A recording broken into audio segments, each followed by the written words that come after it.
Tous nos cœurs brûlent de cette espérance du retour de notre Sauveur. Différents faits divers nous interpellent et nous incitent à la réflexion.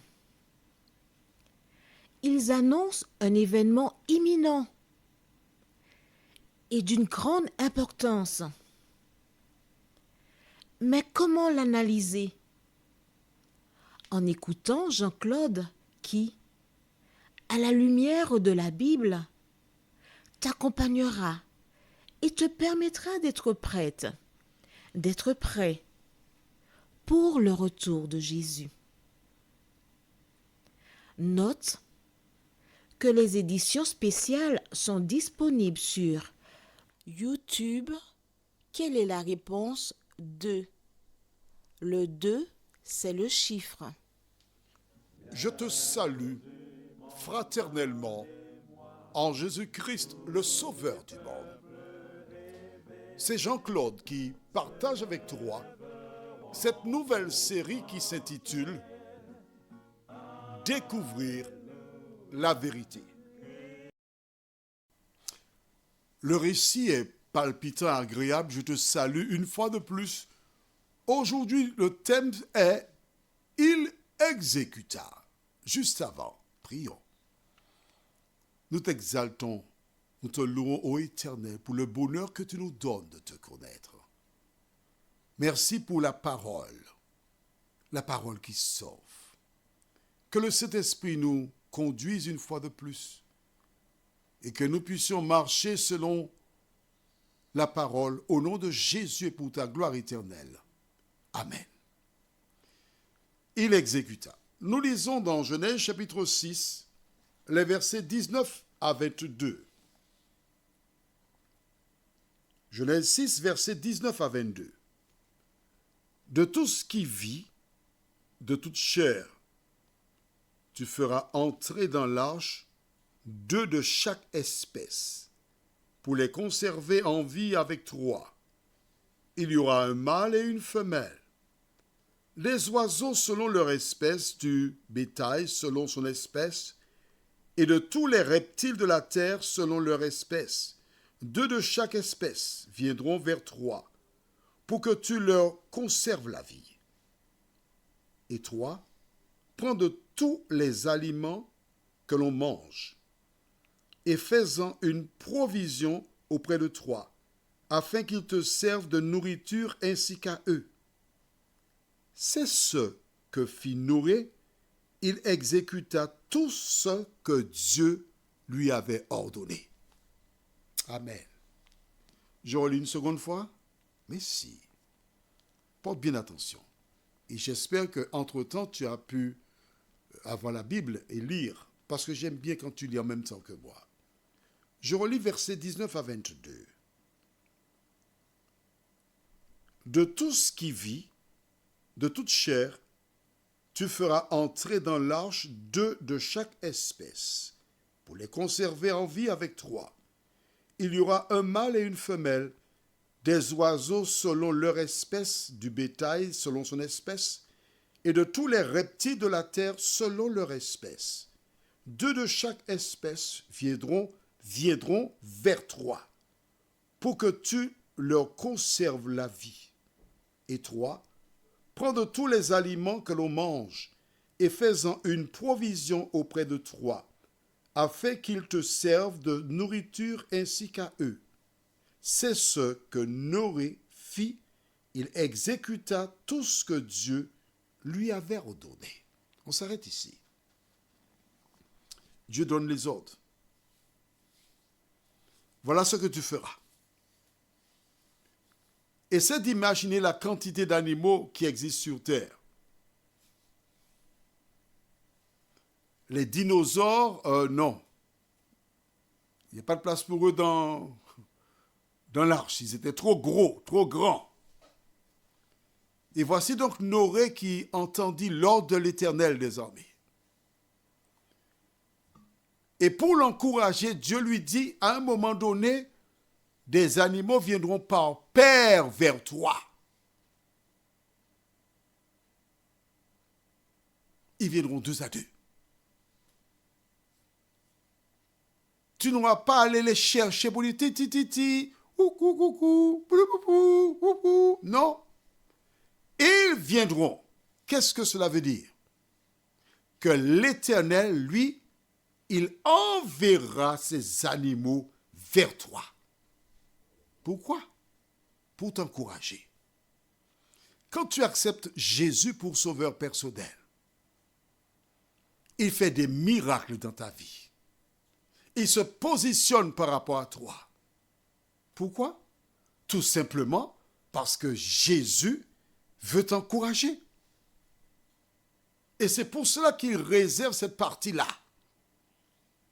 Mais note bien, j'ai eu l'occasion d'entendre des prédicateurs dire « Ah oui, les animaux sont venus, ils sont entrés dans l'arche. Noé ne s'est pas inquiété. » Mais les gens qui ont vu ça, ils auraient pu dire « Ah, si les animaux entrent, Noé a peut-être raison, mais je vais rentrer. » Non, ce n'était pas possible. Rappelle-toi. Parce que Dieu avait déjà dit en amont, tu te rappelles?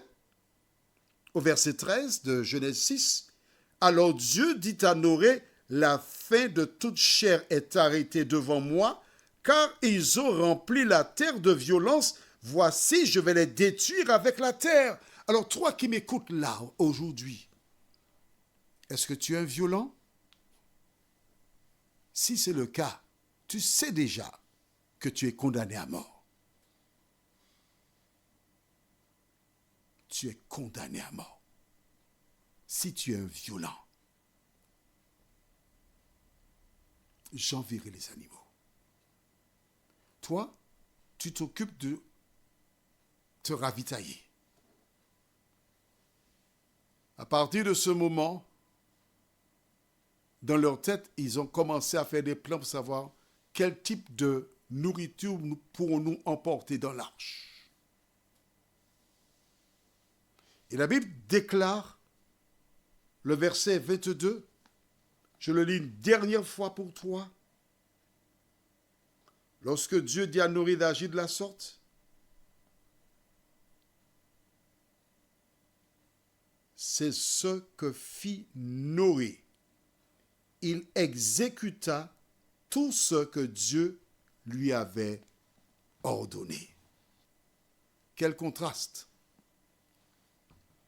Ève et Adam n'étaient pas sujets au péché. Ils ont violé l'ordre de Dieu. Dieu s'adresse à un homme né dans le péché, formé dans l'iniquité, Noé, et la Bible déclare qu'il exécuta tout ce que l'Éternel lui avait ordonné. Pourquoi? Rappelle-toi, nous avons lu dans le chapitre 6, verset 5, qui était Noé. Nous avons vu ensemble quelles sont les caractéristiques. Et ce qui était Noé, tu peux l'être aussi si tu avances par la foi, si tu écoutes la parole de Dieu. Que dit la parole? Relisons à nouveau dans le livre de Genèse, chapitre 6, au verset 5. L'Éternel vit que la méchanceté des hommes était grande sur la terre et que toutes les pensées de leur cœur se portaient chaque jour uniquement vers le mal. Voici la situation de notre monde. Le monde dans sa globalité. Mais, dans ce monde, il y a un reste. Verset 8. Mais Noé trouva grâce aux yeux de l'Éternel. Vois-tu, il y a des personnes qui se laissent corrompre, contaminer.